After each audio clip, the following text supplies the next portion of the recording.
اللهم رب زدني علما والحقني بالصالحين. اعوذ بالله من الشيطان الرجيم.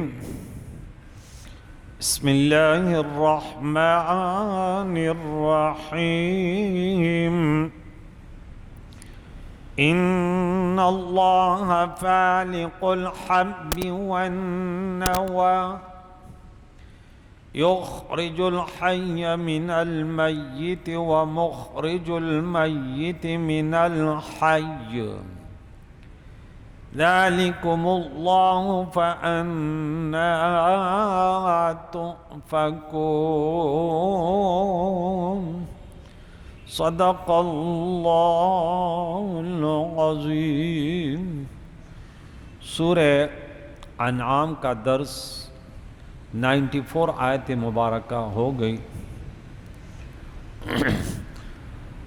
گزشتہ درس میں بھی اللہ رب العزت نے جنہوں نے جھوٹی نبوت کا دعویٰ کیا ان کا رد، پھر ظالموں کی موت کی حالت کہ ان کی کیا رسوائیاں ہوتی ہیں، اور پھر رب لم یزل کے ساتھ جو شرک کرتے ہیں ان کی حالت کی قیامت کے دن یہ ان کو بھول جائیں گے اور وہ ان سے گم ہو جائیں گے. آج پھر اس درس میں اللہ کی وحدانیت، کیونکہ یہ مکی صورت ہے، وہاں زیادہ تر توحید کا بیان کہ بے شک اللہ تعالیٰ ان اللہ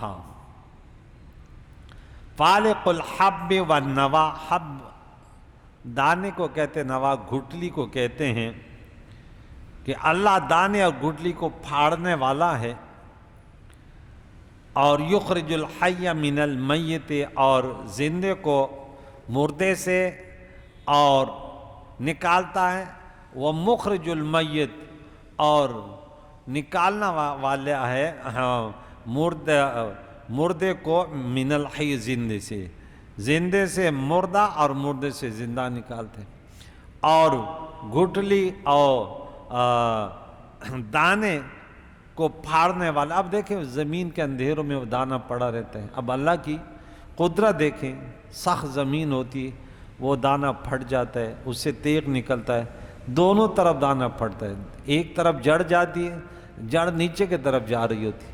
دانہ جیسا بھی پڑا رہے گا، اگر جو اوپر پودا ہوتا ہے وہ سائڈ کدھر بھی ہو لیکن وہ اوپر ہی اس کا تیغ نکلے گا، اور جڑ والا جدھر بھی ہو جڑ نیچے جائے گی.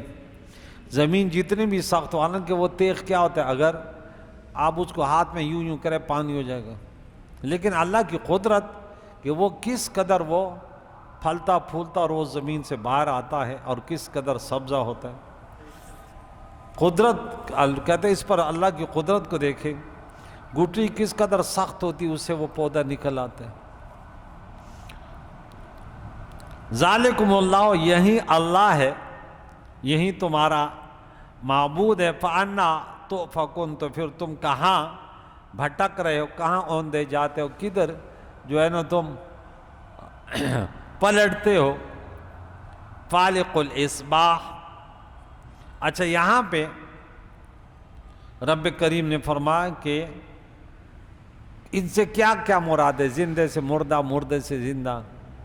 کہ دیکھیں انڈا بظاہر مردہ ہے، اسے چوزا زندہ نکل آتا ہے، اور مرغی زندہ ہے، اسے انڈا مردہ نکل آتا ہے. اسی طرح ایک عالم ہوگا، اس کا بیٹا جاہل ہوگا. ایک جاہل ہوگا، اس سے اللہ عالم کو پیدا کرتے. ایک کافر ہوگا، اس کا بیٹا مسلم ہوگا. ایک مسلمان ہوگا، اس کا بیٹا کافر ہوگا. تو کافر مردہ ہے، مسلمان زندہ ہے. عالم بمقابلے ان پڑھ کے وہ زندہ ہے. ذکر کرنے والا زندہ ہے، ذکر کرنے والا مردہ ہے. ان کی مختلف صورتیں ہیں. اللہ تعالیٰ یہ مناظر لوگوں کو دکھاتا ہے. ایسے گھر ہوگا بالکل سب ان پڑھ، اچانک ایک ایسا عالم دین اس میں پیدا ہوگا. ایک اچھا عالمی گھرانہ ہوگا، لیکن یہ اچانک اس کا ایک بیٹا ایسے جاہل مرکب ہوگا، کیا بولے یہ کیا ہے. یہ اللہ تعالیٰ فرماتے یہ میری قدرتیں ہیں، اس کو دیکھو. تو یہاں پہ یہ فرماتا کہ اب اس پر دلیل قائم فرمائی جا رہی ہے، یعنی جب ہم دانہ گھٹلی چیر کر پودا نکال سکتے ہیں تو دوسرے کاموں میں غیر کی حاجت مند کیوں ہوں گے؟ ہمیں کوئی ضرورت نہیں ہے۔ تو یہاں پہ بولا یہ تمہارا رب ہے جو مردے کو زندے سے اور زندے کو مردے سے، جاندار سبزہ کو بے جان دانے سے اور جاندار انسان کو بے جان نطفے سے، جاندار مرغ کو بے جان انڈے سے، اور ایسے ہی عالم کو جاہل سے، ولی کو کافر سے، مومن کو منافق سے پیدا فرماتا ہے، ایسے ہی اس کے برعکس بھی ہے۔ یہ سب اللہ تعالیٰ کی حکمت کی قوی دلیل ہے کہ یہی تمہارا خالق اور مالک ہے جو اس نظام کو اس انداز سے چلا رہا ہے۔ تو فالق الاصباح، اور رات کو چاک کر کے صبح نکالنے والا، فالق چاک کرنے والا، الاصباح صبح کو، اندھیرے سے کیسے روشنی نکل آتی ہے۔ صبح کے وقت مشرق کی طرف روشنی دھاگے کی طرح نمودار ہوتی ہے، اور ایسا معلوم ہوتا ہے کہ اس خط نے تاریکی چاک کر دی، یہ بھی اس کی قدرت ہے۔ ایسے ہی وہ کفر کی ظلمت پھاڑ کر اس میں نبوت کا نور پھیلانے والا ذات ہے۔ مشرکین مکہ پورا اندھیرا اندھیرا تھا، لیکن حضور کو اس میں مبعوث کیا اور سب بت اور بت پرستی کو ختم کر دیا۔ وجعل اللہ، یہ پوری اللہ کی قدرتوں کی نشانیاں بیان ہو رہی ہیں، وحدانیت پر بیان ہو رہے ہیں۔ وجعل اللیل سکنا، اور رات کو آرام کے لیے بنایا، والشمس، اور سورج کو، والقمر، اور چاند کو، حسبانا، حساب کے لیے، سور اور چاند۔ چاند جو ہے وہ قمری حساب کتاب جس کو ہم اسلامی بھی کہتے ہیں، اور سورج جو ہے اس کو شمسی حساب کتاب، لیکن بعض لوگ کہتے ہیں انگریزی نہیں، دونوں اسلامی ہیں، سورج کا بھی قرآن نے بتایا اور چاند کا بھی قرآن پاک نے بتایا۔ تو اس طرح کے چاند سے قمری مہینے اور سورج سے شمسی مہینے بنتے ہیں۔ چاند سے اسلامی عبادات اور سورج سے موسموں اور نمازوں کا حساب لگتا ہے۔ غرض ہے کہ ان میں عجیب قدرت کے کرشمے ہیں کہ غور و فکر کرنے والوں کو اس میں اللہ تعالیٰ کی بڑی وحدانیت کی نشانی ہے۔ اور فرمایا ذالک تقدیر العزیز العلیم، یہ بہت غالب اور بے حد علم والے کا مقرر کیا ہوا اندازہ، یہ کس انداز سے کہ ذرہ برابر سالوں سال گزر جاتے ہیں اس میں۔ کبھی ہم اگر کوئی بھی چیز کریں، آج 1 گھنٹہ پہلے، کل 1 گھنٹہ بعد، اور اتنا بڑا نظام یار، 1 سیکنڈ کا ہزاروں سال گزر گئے، فرق نہیں آتا۔ تو کہتے ہیں یہ اس غالب کی زبردست وہ ہے قدرت کی نشانی ہے۔ تو اسے معلوم ہوا کہ علم ریاضی بھی اعلیٰ علم ہے کہ اس سے رب تعالیٰ کی قدرت کاملہ ظاہر ہوتی ہے۔ رب نے آسمانی اور زمینی چیزوں کو اپنی قدرت کا نمونہ بنایا ہے۔ اور وَهُوَ الَّذِي جَعَلَ لَكُمُ النُّجُومَ، اور اللہ وہ ہے جس نے تمہارے لیے ستاروں کو بنایا، لِتَعْتَدُوا بِهَا، تاکہ تم اس کے ذریعے ہدایت پاؤ، یعنی راستے پاؤ۔ کس میں؟ فی ظلمات البر، خشکی کے اندھیروں میں اور دریا کے اندھیروں میں، تاکہ تم اس کے ان ستاروں سے خشکی اور سمندر کی تاریکوں میں راستے پاؤ۔ ستاروں کو، پہلے لوگ ستاروں کو دیکھتے کہ ہمارا گھر کس سمت پہ، ہم نے کدھر جانا ہے کدھر جانا ہے، وہ اس کو دیکھ کر جنگل بیابان میں۔ اب تو جدید دور ہے، اب تو میپ کے وغیرہ دنیا چل رہی ہے، جہاز وغیرہ، لیکن اس وقت سمندر کے، دریا کے، لیکن وہ تو جدید دور کے میپ وغیرہ ختم ہو سکتے، ناکام ہو سکتے، لیکن وہ لوگ ایسے پڑھے لکھے تھے کہ سمندر، وہاں کوئی نیٹ وغیرہ کام نہ کرے، لیکن آسمانی نظام جو تھا وہ دیکھتے، کہتے ہمارا سفر ادھر ہے، اب ادھر جانے۔ دریا کے اندھیروں سمندروں میں کس انداز سے وہ رواں دواں ہوتے تھے کہ تاروں سے سمت اور وقت کا پتہ لگتا ہے، اس سے خشکی اور دریا کے سفر طے ہوتے ہیں۔ ایسے ہی صحابہ کرام کے ذریعے ہدایت ملتی. اس لیے حدیث مبارکہ میں میرے صحابہ اور صحابی کا نجوم بیایہم اقتدیتم اہتدیتم. ہم چھوٹے تھے، جانور چراتے تھے، تو وہاں پہ ایک دو نابینا بھائی تھے. اب اللہ کی قدرت دیکھ، لیکن پتہ نہیں وہ سورج کی طرف یوں دیکھتے تھے. آپ بولتے ٹائم کیا ہے، ایک سیکنڈ کا فرق نہیں ہوتا تھا. پتہ نہیں کیا اللہ کا قدرت ہے. 1:45 ہو رہا ہے، 2:30 بج رہے ہیں، 2:45 ہو رہے ہیں، اللہ کی قدرت. اور نابینا جانور چرا رہے ہیں. اب سر کی آنکھیں تو نہیں، لیکن وہ دل کی آنکھیں. اب نابینا انسان کیا کر سکتا ہے؟ اور وہ جانور چرانے کہ جو خان بابا میرے تھے بیساری بوتلے تھے.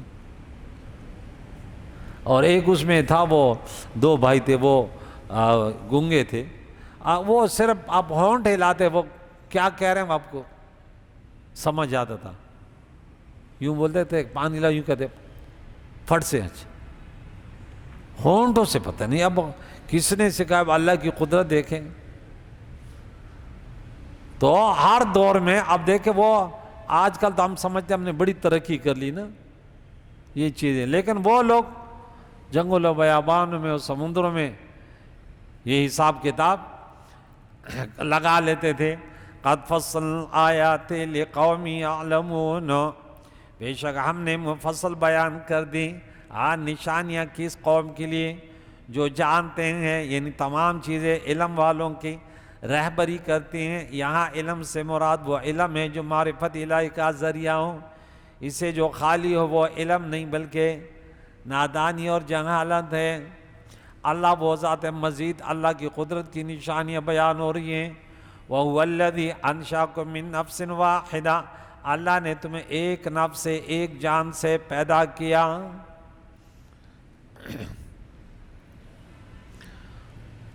آدم علیہ السلام سے معلوم ہے کہ حضرت حوا بھی آدم علیہ السلام سے ہی پیدا ہوئی ہے.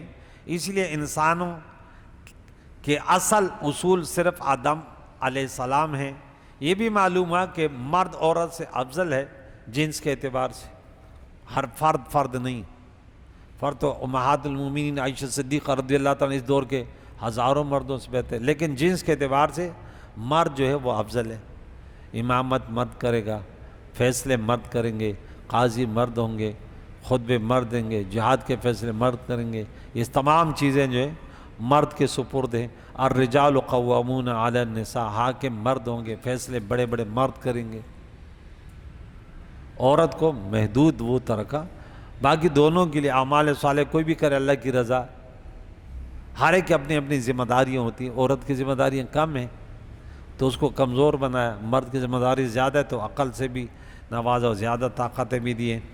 تو جنس کے اعتبار سے جو ہے وہ مرد افضل ہے کہ یہ اصل ہے. اس لیے قرآن شریف کے اکثر احکام جو ہے مرد کو مخاطب کر کے مسائل بیان کیے جاتے ہیں اور عورت اس کے تابع ہوتی ہے.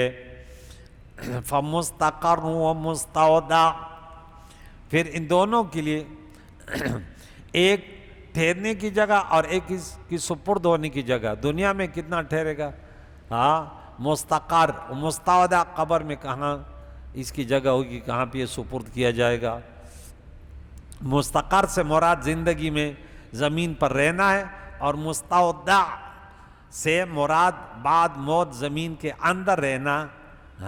یا پہلے سے مراد ماں کے پیٹ میں رہنا مستقر، اور دوسرے سے مراد باپ کے پشت میں ٹھہرنا. تو اس سے معلوم ہوا کہ دنیا کا قیام اور ہمارا یہاں رہنا عارضی ہے، اصل مقام آخرت ہے. اس لیے دنیا کو دار الفرار یعنی بھاگ جانے کی جگہ، اور آخرت کو دار القرار مستقل ٹھہرنے کی جگہ. الدنیا دار من لا دار لہ، دنیا اس کا گھر ہے جس کا کوئی گھر نہ ہو. قد فصلنا الآیات لقوم یفقہون، پہلے کیا فرمایا؟ قد فصلنا الآیات لقوم یعلمون، جو جانتے ہیں. اور یہاں فرمایا ہم تفصیل سے آیتیں بیان کر دی ہم نے ان لوگوں کے لیے جو سمجھ دار ہیں، سمجھ والوں کے لیے، جنہیں دنیا کی سمجھ ہو، جو دنیا کو دیکھ کر آخرت کا پتہ لگا لیں. ایسی سمجھ اللہ کی بڑی